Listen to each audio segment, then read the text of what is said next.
Pará e apresentaremos o seminário cujo tema é Gerenciamento de Arquivos. Nossa equipe é composta por Rodrigo, Wenderson, Arlene e por mim, Keisiane.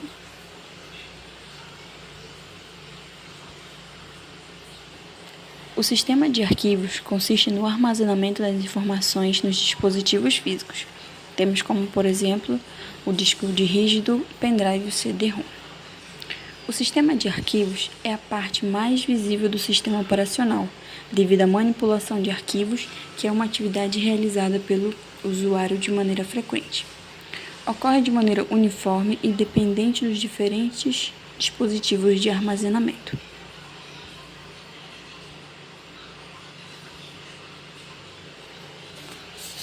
Os arquivos. O arquivo é composto por informações logicamente relacionadas, feitas diretamente via software, que permite ao sistema operacional ter acesso aos dados do disco rígido. É um conjunto de registros definidos pelo sistema de arquivos. O responsável por gerenciar os arquivos é o sistema operacional.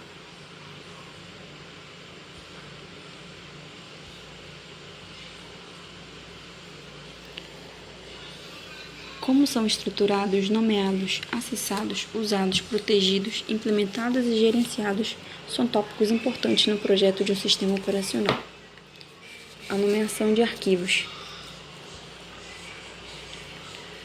é um padrão de nomes de arquivos gerados pela execução de um processo. É uma forma de organização e manutenção desses arquivos e diretórios. São criadas seções que contêm hierarquia de nomes com permissões de acesso, ou seja, o objetivo é ajudar a identificar o arquivo dentro de um determinado dobrador. Todos os sistemas operacionais permitem cadeias de 1 a 8 letras, como o nome de arquivos legais, por exemplo, Ana, Andrea, Bruce e Kate. São nomes de arquivos possíveis.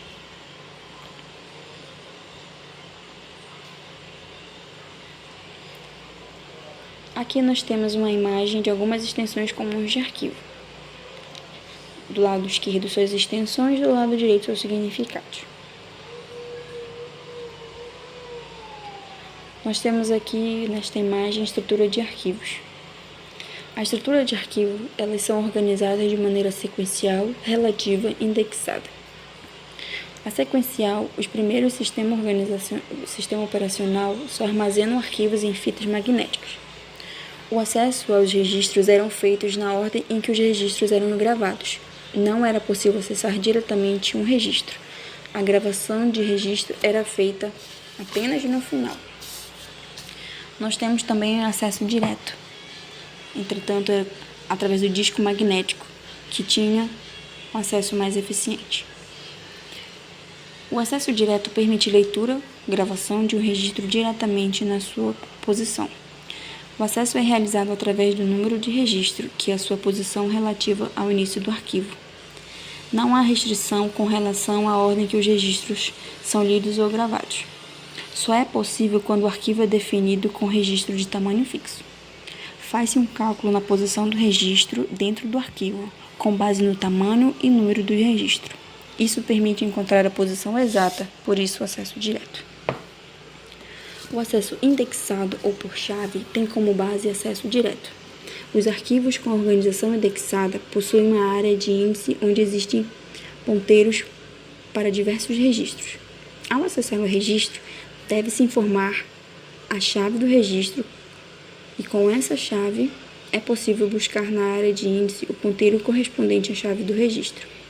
A partir do ponteiro, o sistema de arquivos realiza o acesso direto ao registro do arquivo.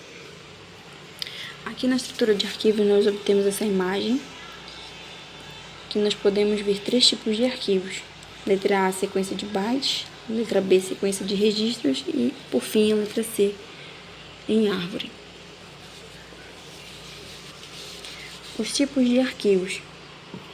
Nós temos os arquivos regulares, que são aqueles que contêm informações do usuário. Só precisa de blocos de dados quando ele começa a ter dados. Ou seja, quando ele é criado, ele está vazio e não precisa de dados, de arquivos. Nós temos os diretórios.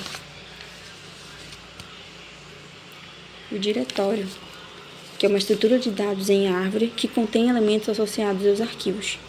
Cada elemento armazena informações como localização física, um nome, organização do arquivo, tributos do arquivo. Nós temos como, por exemplo, que utiliza as ferramentas o Unix e o Windows.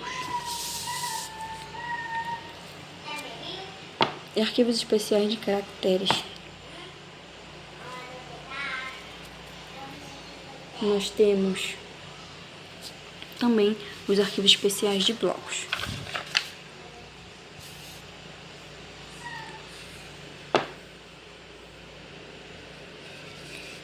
Arquivos especiais de caracteres fornecem acesso direto aos dispositivos de hardware, relacionados com a entrada e saída. Os arquivos especiais fornecem acesso armazenado em memória temporária, no buffer, para dispositivos representar o hardware como disco rígido. Acesso aos arquivos. Temos os arquivos de acesso sequencial e os arquivos de acesso aleatório. Fornecido pelos primeiros sistemas operacionais, no acesso sequencial, um processo podia ler todos os bytes ou registros em um arquivo em ordem, começando do princípio, mas não podia pular nenhum ou lê-los fora de ordem, mas podia trazer de volta para o ponto de partida, então poderiam ser lidos tantas vezes quanto necessário. Os arquivos sequenciais eram convenientes quando o meio de armazenamento era uma fita magnética, em vez do disco. Quando os discos passaram a ser usados para armazenar arquivos, tornou-se possível ler os bytes ou registros de um arquivo fora de ordem ou acessar os registros pela chave em vez de pela posição. Os arquivos aleatórios, acesso a arquivos aleatórios, são arquivos ou registros que podem ser lidos em qualquer ordem. Eles são necessários para muitas aplicações, como o sistema de banco de dados. Um exemplo, se um cliente de uma companhia aérea liga e quer reservar um assento em um determinado voo, o programa de reservas deve ser capaz de acessar o registro para aquele voo sem ter que ler primeiro os registros para milhares de outros voos. Dois métodos podem ser usados para especificar onde começa a leitura. No primeiro, cada operação read fornece a posição no arquivo onde começar a leitura. No segundo, uma operação simples, seek, é fornecida para estabelecer a posição atual. Após uma seek ou um seek, o arquivo pode ser lido sequencialmente da posição agora atual. O segundo método é usado no Unix e no Windows. Todos os arquivos possuem o nome e sua data. Além disso, todos os sistemas operacionais associam outras informações com cada arquivo, por exemplo, a data e o horário em que foi modificado pela última vez, assim como o tamanho do arquivo. São chamados esses itens extras de atributos do arquivo. Aqui na tabela ao lado temos alguns possíveis atributos de arquivo, como proteção, senha, criador, proprietário, flag de somente leitura, flag de oculto, flag de sistema, flag de arquivamento e assim por diante. Arquivos existem para armazenar informações e permitir que elas sejam recuperadas depois. Sistemas diferentes proporcionam operações diferentes para permitir armazenamento e recuperação. Aqui temos algumas operações. Número 1, create. O arquivo é criado sem data. O delete. Quando o arquivo não é mais necessário, ele tem que ser removido para liberar espaço para o disco. Open. Antes de usar um arquivo, um processo precisa abri-lo. A finalidade da chamada open é permitir que o sistema busque os atributos e lista de endereço do disco para a memória principal, a fim de tornar mais rápido o acesso em chamadas posteriores. Close. Quando todos os acessos são concluídos, Os atributos e endereços de disco não são mais necessários. Então os arquivos devem ser fechados para liberar espaço da tabela interna. Read. Dados são lidos do arquivo. Em geral, todos os bytes vêm da posição atual. Quem faz a chamada deve especificar a quantidade de dados necessários e também fornecer um buffer para colocá-los. Write. Dados são escritos para o arquivo de novo, normalmente na posição atual. Se a posição atual for o final do arquivo, seu tamanho aumentará. Se estiver no meio do arquivo, os dados existentes serão sobrescritos e perdidos para sempre. Append é uma forma restrita de write. Ela pode acrescentar dados somente para o final do arquivo. Seek. Para arquivos de acesso aleatório, é necessário um método para especificar de onde tirar os dados. Get attribute. Processos muitas vezes precisam ler atributos de arquivos para realizar seu trabalho. Set attribute.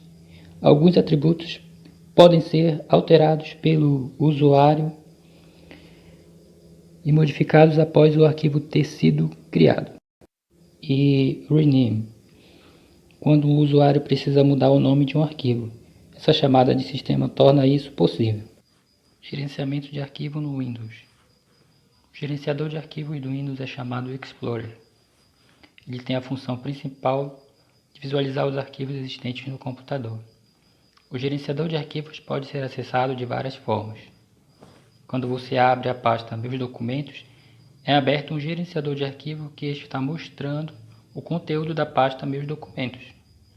Quando se abre o ícone Meu Computador, está abrindo o gerenciador de arquivos que está mostrando os dispositivos que existem no seu computador. Aqui podemos ver o botão Folder. Quando você abre uma pasta, existe esse ícone que ele é muito útil. Ele permite a navegação através das pastas. Quando ele está pressionado, podemos visualizar o contexto no qual a pasta aberta se encontra. Exemplo aqui na figura 2, podemos ver que a pasta Meus Documentos está dentro da pasta Desktop. Existem diversas formas de exibir arquivos e pastas, como thumbnails, miniaturas, exibir miniaturas de fotos e filmes, tiles, que são os títulos, exibir o nome dos arquivos e pastas e seus ícones em tamanho grande, icons, exibe os nomes dos arquivos e pastas e seus conteúdos em tamanho médio. List exibe os nomes dos arquivos e as pastas e os ícones em tamanho reduzido, permitindo uma visualização de muitos arquivos em uma janela. Detail exibe o nome do arquivo ou pasta por linha, com detalhes daquele item, o tamanho, o tipo, a data da última modificação. Através do gerenciador podemos também criar pastas. O método mais comum de a gente criar pastas é clicando com o botão direito do mouse na parte branca e indo em Use e criando uma nova pasta. É bem fácil, todo mundo sabe fazer. Também podemos ver a propriedade das pastas, tamanho, quanto tamanho ela ocupa, indo no botão direito do mouse, clicando no botão direito do mouse, indo em propriedades, você pode ver todas as propriedades dos seus arquivos. Temos os tipos de arquivos, temos as extensões doc, XLS, zip, PDF, JPG, assim por diante. O documento doc são documentos Word, XLS, planilhas do Excel, zip são arquivos compactados, PDF, documento de formato portátil, JPG são imagens.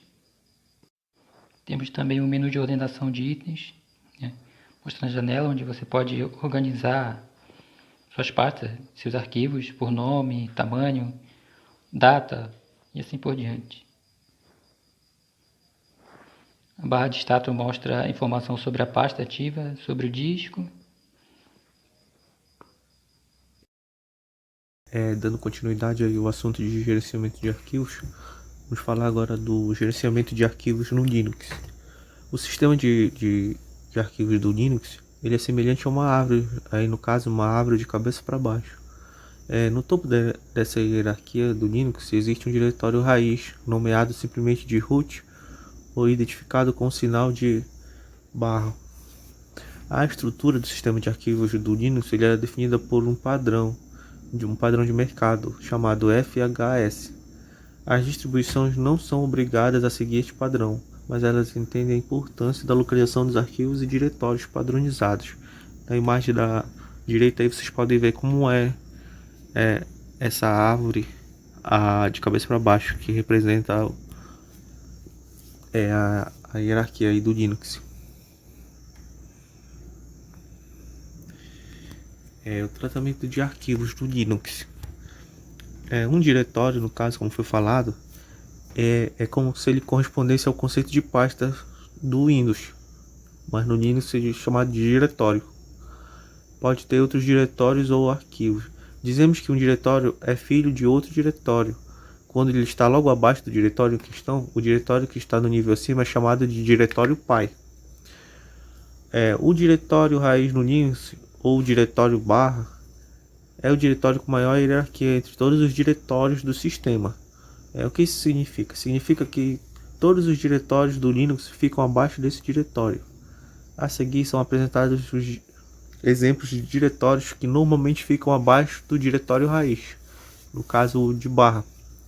Aí na imagem tem uma representação aí para vocês verem.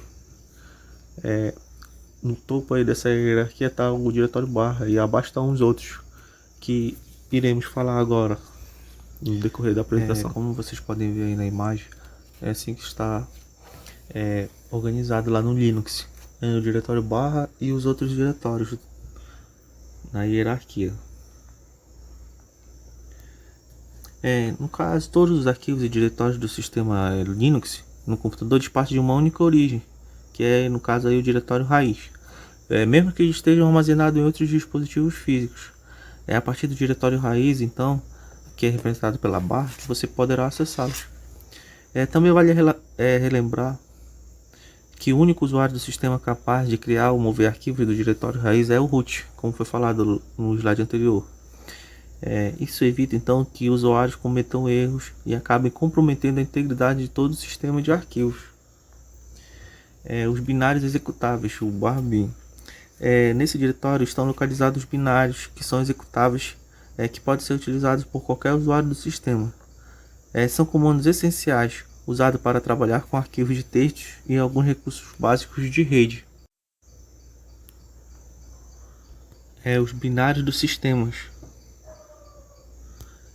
Assim como o bin, esse diretório ele armazena executáveis, mas com um diferencial. Eles são aplicativos utilizados por administradores de sistemas com o propósito de realizar funções de manutenção e outras tarefas semelhantes.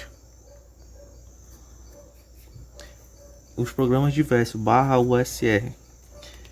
Eles reúnem os arquivos executáveis, bibliotecas e até documentação de softwares usados pelos usuários ou administradores do sistema. Além disso, ele também compila e instala um programa a partir do código-fonte. Ele será instalado aí nesse diretório. Configurações do sistema. No diretório /etc ficam os arquivos de configuração, que podem ser usados por todos os softwares, além de scripts especiais para iniciar ou interromper, no caso, os módulos e programas diversos.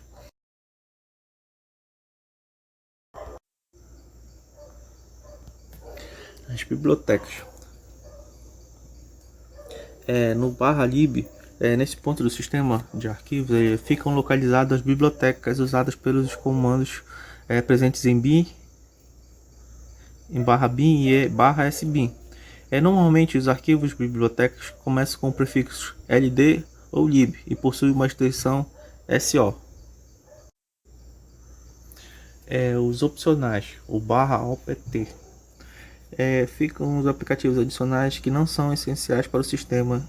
Eles terminam aí nesse diretório, o /opt.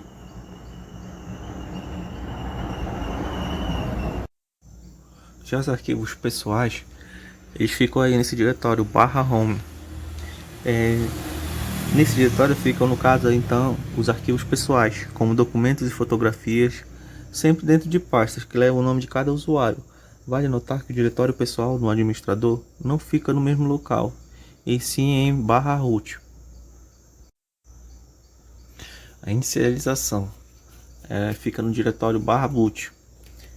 Ficam arquivos relacionados à inicialização do sistema, ou seja, o processo de boot do Linux quando o computador é ligado ficam em /boot.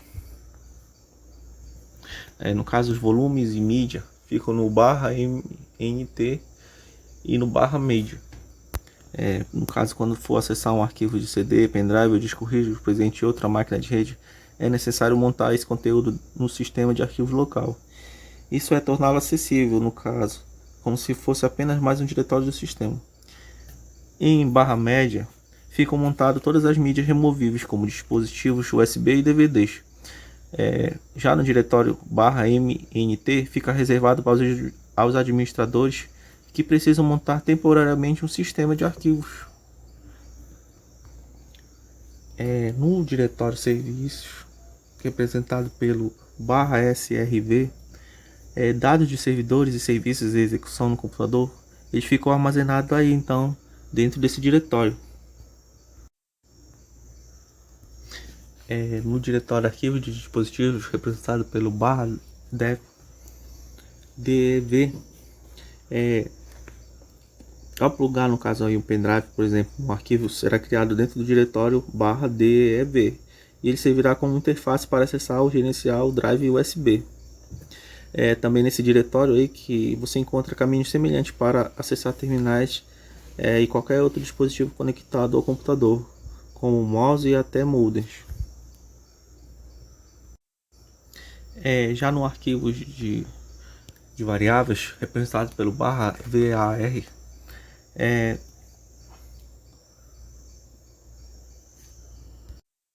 nesse diretório aí ficam todos aqueles arquivos que aumentam de tamanho ao longo do tempo. Então eles ficam aí nesse diretório. No diretório, nos processos de sistemas, eles ficam representado pelo /proc. Nesse diretório aí, o /proc, nesse diretório aí que são encontrados arquivos que revelam informações sobre os recursos e processos em execução no sistema. E os arquivos temporários, para finalizar essa parte aí dos diretórios, ele é representado pela /tmp. São os arquivos e diretórios criados temporariamente, tanto pelo sistema quanto pelos usuários. Eles devem então ficar aí nesse diretório. Boa parte deles é apagada sempre que o computador ele é reiniciado. Os tipos de sistema de arquivos. A escolha do sistema de arquivo depende do sistema operacional utilizado. Nesse quadro aí vamos ver alguns sistemas de arquivos suportados por determinados sistemas operacionais. O primeiro aí é o Linux, e os sistemas de arquivos que ele suporta são esses aí: o ext3, o ext4, o xfs e o jfs. Outro sistema aí é o Mac OS. Ele suporta esse tipo aí de sistema de arquivos, ao lado do HFS. E o Windows, que suporta o sistema de arquivos FAT, HPFS e o NTFS. E temos também aí outros tipos de sistemas operacionais abaixo, mas vamos focar aí no sistema que são os sistemas de arquivos que são suportados pelo Linux, pelo sistema operacional Linux. Desses primeiros sistemas aí que foi citado, que são suportados pelo Linux, tem esse aí, que é o ext3, que ele foi adotado como padrão do Linux a partir de 2001. Ele introduziu o registro que melhora a confiabilidade e permite recuperar o sistema no caso de desligamento que não foi programado. Ou seja, se ocorrer um desligamento não programado, ele melhora então a confiabilidade e permite recuperar o sistema. O ext4 ele passou a ser o padrão do Linux a partir de 2008. Com ele é possível ter um número ilimitado de subdiretórios. O outro sistema de arquivos aí é o XFS. Ele é usado como padrão por algumas distribuições do Linux desde 2014. Ele é um sistema de arquivos desenvolvido em 64 bits. Ele também é compatível com sistemas de 32 bits. Ele suporta até 16 GB de tamanho do sistema de arquivos. Ele é considerado um sistema de arquivos de alto desempenho. O outro aí, sistemas de arquivos que é suportado aí pelo Linux, é esse aí, o JFS. Ele é um sistema de arquivo de 64 bits. E então ele foi desenvolvido pela IBM.